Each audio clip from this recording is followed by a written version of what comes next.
showing you some great abdominal workouts you can be doing, because abdominal workouts are more than just crunches. In fact, crunches, for many of you out there who already have forward rounded posture from sitting at a desk all day or potentially doing craft work all day, you do not need to be doing more abdominal crunches on the floor, because you're already pulled short and tight with probably your chest muscles, and so that's making your posture worse. So let's see if we can do some abdominal work without needing to do all these crunches. We may stick one or two with variations in them, but on the whole, our abdominal work today will be without that. So the first thing I'm going to show you, and now if you get sore hands, you can always get these little wrist supports from places like Kmart or a sports store, and it's great because you can actually come up on them, and so your wrist is more supported than what you normally would be. Now I don't need them today, but what I'm doing from here is I'm just doing some mountain climbers. So bringing a knee in, that knee can come along to the opposite side, you can bring them in straight to the front, or you can bring one same knee around to the same side.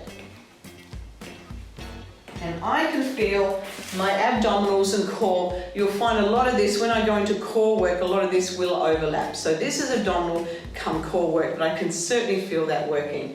Now the other thing I want to do on the floor before I head into my suspension trainer, my TRX, is what you can be doing from here is, again, if you want to have your hands on the wrist supports, have your hands straight underneath your shoulder. You don't want them way out here, you want them straight underneath your shoulder. My core is on, my tongue is on the roof of my mouth, and I'm just going to lift up these knees.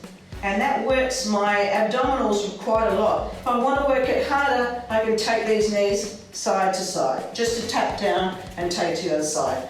You can feel all of this working, it feels really cool. Then I'm going to take my toes into my TRX.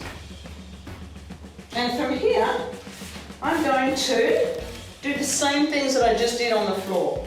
So if I come up here again, you want your hands kind of underneath your shoulders, and we're going to bring our knees in.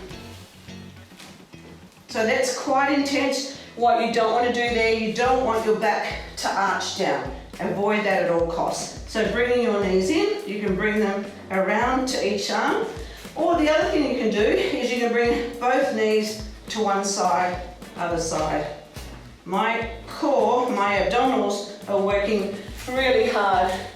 And the other thing you can be doing is just a hover, like we did on the floor. So we come up, hold, start there for a few seconds, come down, come up, hold up there for a few seconds, come down. And they are all going to work your core, come abdominals. We're doing mainly abdominals today, but it overlaps into your core. You'll work them hard. So enjoy that. You probably won't want to stay on the suspension trainer for too long. It is quite hard, but if you want to start off with it, then start one or two, you know, you're going to get better the more you do it.